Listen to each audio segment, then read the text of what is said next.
Texas Republican Congressman Randy Weber. Congressman, nice to see you today. Appreciate you being here. The Vice President celebrating the Middle East deal today and making some big proclamations. Listen to this. We have to remember this is a remarkable achievement from an administration that really chose a non-conventional path to diplomacy. And I think that's the major takeaway. The President of the United States instructed Marco Rubio, Jared Kushner, Steve Witkoff. He said, get a deal done. Talk to the Gulf Arab states, talk to Israel, find where there's common ground here, and actually let's go and find a way to get it done. And because of that, we are on the cusp of true peace in the Middle East, really for the first time in my lifetime. You know, and he's not talking about just a ceasefire like we're experiencing right now. He's talking about a long, durable peace. Do you think that's the case? Well, thanks for having me, Anna. And we love what y'all do, by the way. Thanks for getting the news out. I hope so. I don't trust Hamas. I know our great president is unlike any other president in history. And I don't know why he didn't get the Nobel Peace Prize, except that there's people that dislike him. There's a news flash. But here's the thing. When he says he's going to do something, and Israel's our greatest ally, when he says he's going to go do things like move to Jerusalem, the embassy, he keeps his word. You're seeing him respond to a situation that's been going on for years. Y'all probably know this. The Hamas Charter, 87, 88, in that range, when it was founded, they pledged to kill all Jews and destroy the state of Israel. President Trump is not willing to let that happen. It doesn't surprise me that he got it in gear quick. He's using OMB money. Man, he's creative. And that he's taking care of our good friend Israel. Yeah. I only hope Hamas can be trusted. That's probably a far cry from the truth. And we'll see what happens in the next few days. We can't forget who we're dealing with. That's a great point. Let's go ahead and take a listen to the former U.S. ambassador to Israel on NewsNation earlier today, talking about phase one of the peace deal. Phase two is much harder and takes much longer, and the first order of business is to try to disarm Hamas so that they, number one, can't pose a threat to Israel again, but number two, can't continue to suppress the Palestinian people in Gaza. And, of course, Hamas is acting as quickly as they can to create facts on the ground. They are conducting retribution killings. They are trying to put their own security people back on the street. Okay, so he's talking about phase two there, which is obviously more difficult. Hamas does not want to disarm. Do you think the global powers, including the United States, are ready to oversee this next phase and keep the violence from resurging? Well, I know that the United States is under President Trump's leadership. I hope our allies are. Unfortunately, as you know, there are some of those other countries that have chosen to recognize, the Palestinian state. And that's counterproductive during this time. And let me backtrack just a little bit, Anna. It was either yesterday or 2 days ago that we lost another Israeli soldier to a sniper. Even while this was being negotiated and pretty much finalized, the phase one, this agreement, they're still attempting to kill Israelis. I've been there. I've been to Israel 7 times. We were over in the kibbutzes twice. We went March, or was it February, after the October 7th, the kibbutz, when almost 2,000 people were killed.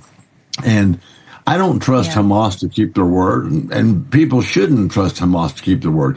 We do want nations to get behind this. We do want them to believe that Israel is in the right because they didn't invade Gaza Strip. Israel was indeed invaded by Hamas, and I hope people remember that. Well, and, if we look at a map of where the IDF is, they have agreed to pull back. But President Trump has said very publicly, with Netanyahu by his side, that he's giving the IDF the green light, Netanyahu the green light to do what they have to do to get rid of Hamas if they don't comply with the next phase.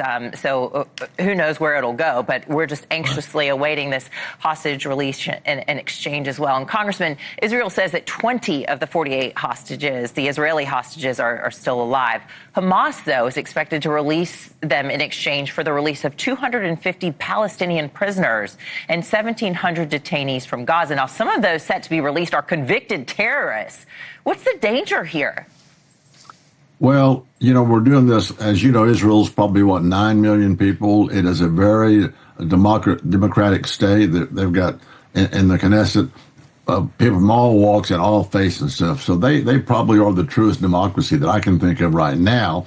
And you can't trust Hamas, because once they try to get to this final place where they're going to release all these hostages, some of them, as you know, are killers, murderers, and they release them, will they abide by the agreement? Or are they going to claim that, look, they weren't part of this, they were in prison, they don't have to abide by it? I just don't trust Hamas, and if I hadn't told you that yet. Yeah, well, I think we've learned that over the last couple of years for sure.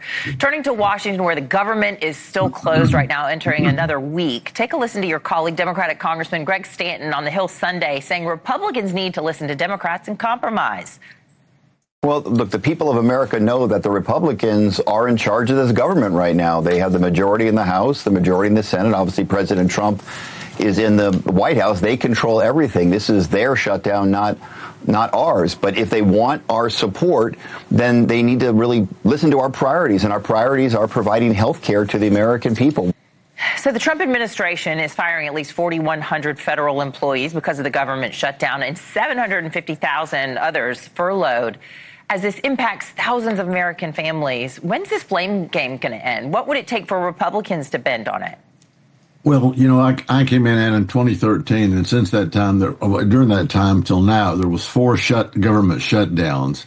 And it was when Nancy Pelosi was Speaker of the House, you know, when President Trump was there, Paul Ryan. You're seeing these shutdowns because there was a political game being played here by the Democrats at this time. 3 times the spending bill has come before the Senate to vote for, and they have voted to approve spending, continuing resolution, we call it, all those 3 times. But now here's the difference, Anna. This 4th time, Chuck Schumer is facing probably the toughest challenge of his political career, and the Republicans are willing to do this for the American people, and the Democrats are trying to say it's the Republicans' problem. They want to add $1.7 trillion with the T dollars to a spending bill that basically they have voted for 3 times already in the past. All so that the health care they're talking about can go to illegal aliens.